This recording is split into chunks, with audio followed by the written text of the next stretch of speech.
کے اندر آ جاتی ہیں تو اللہ تبارک و تعالی اس کے مقام کو بلند کر دیتا ہے، اس کے مقام و مرتبے کو بلند کر دیتا ہے، اس کی عظمت کو بلند کر دیتا ہے، اس کی رفعت کو بلند کر دیتا ہے۔ وہ دو چیزیں کیا ہیں؟ سب سے پہلی چیز اس کا نام ایمان ہے، اور دوسری چیز ایمان کے بعد علم ہے۔ تو مطلب کیا ہوا کہ جس کے پاس ایمان آ جائے اور ایمان آنے کے بعد پھر وہ علم حاصل کر لیتا ہے، اور اس علم سے مراد قرآن کریم کا علم ہے، حدیث کا علم ہے، تفسیر کا علم ہے، جائز اور ناجائز کا علم ہے، حلال اور حرام کا علم ہے، زندگی کے ساتھ جو بھی چیزیں تعلق رکھتی ہیں، معاملات زندگی، ان کا جب انسان علم سیکھ لیتا ہے، یعنی پہلے تو اس کے اندر ایمان آ جاتا ہے، وہ ایمان والا بن جاتا ہے، وہ مومن کامل بن جاتا ہے، اور اس کے بعد پھر وہ علم سیکھ لیتا ہے،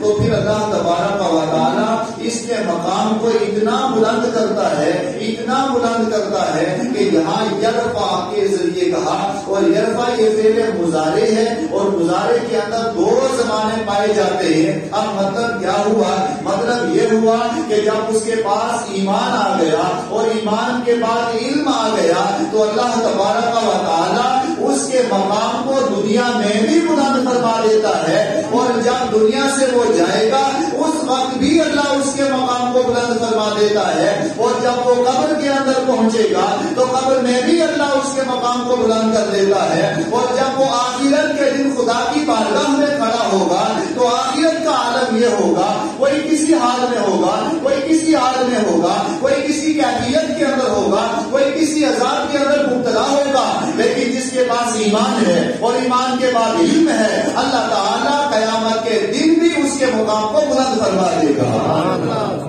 تو فرمایا کہ یرفع اللہ الذین آمنوا والذین اوتوا العلم درجات، کہ اللہ تبارک ان لوگوں کے مقام کو بلند کرتا ہے، ہر وقت ان کے مقام کو بڑھاتا ہے، یعنی ان کے مقام کے اندر پھر کوئی کمی نہیں آتی۔ اللہ تعالیٰ دن بہ دن اس کو عروج عطا فرماتا ہے، دن بہ دن ان کو ترقیاں عطا فرماتا ہے، اور دن بہ دن اللہ تعالیٰ ان کے مقام کو بڑھا دیتا ہے، اور جب آخرت کے اندر آئیں گے تو اللہ تعالیٰ آخرت کے دن بھی ان کے مقام کو اتنا اونچا کرے گا، اتنا اونچا کرے گا کہ سب ایک طرف ہوں گے، اور ایمان والا اور علم والا اس کا مقام سب سے اعلیٰ نظر آئے گا، سب سے عرفہ نظر آئے گا، سب سے نرالا نظر آئے گا۔ اللہ تعالیٰ آخرت کے اندر بھی اس کو بہت زیادہ عروج عطا فرمائے گا اور بلندیاں عطا فرمائے گا۔ جب علم انسان سیکھ لیتا ہے تو پہلے ایک شرط ہے، وہ ذرا سمجھ لیجئے،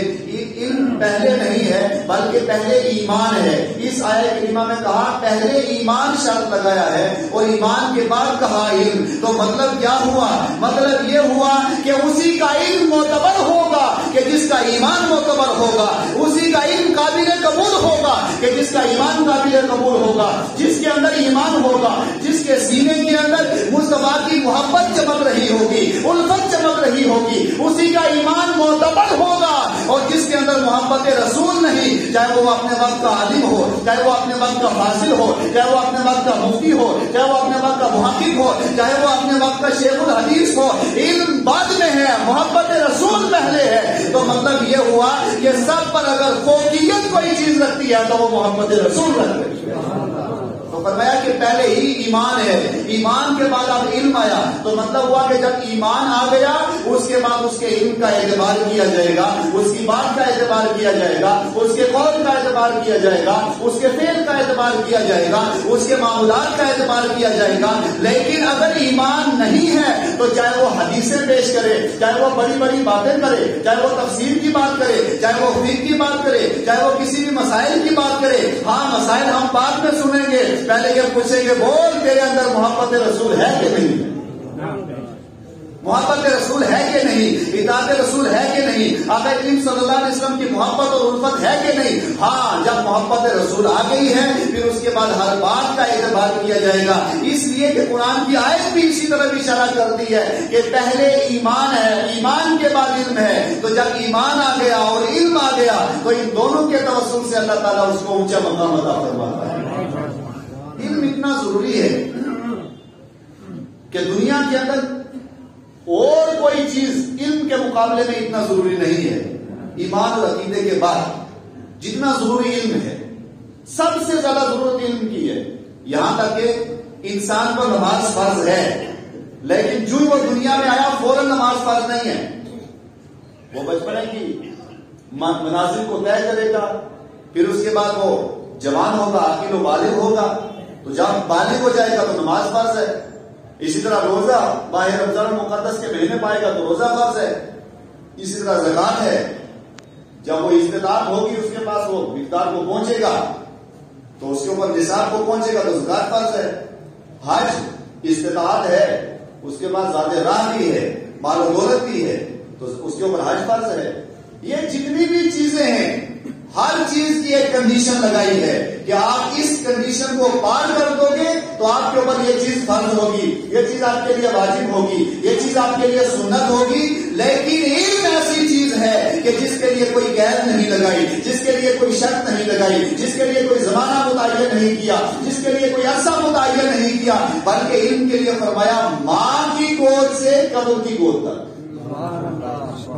اب آپ اہمیت دیکھیں ذرا،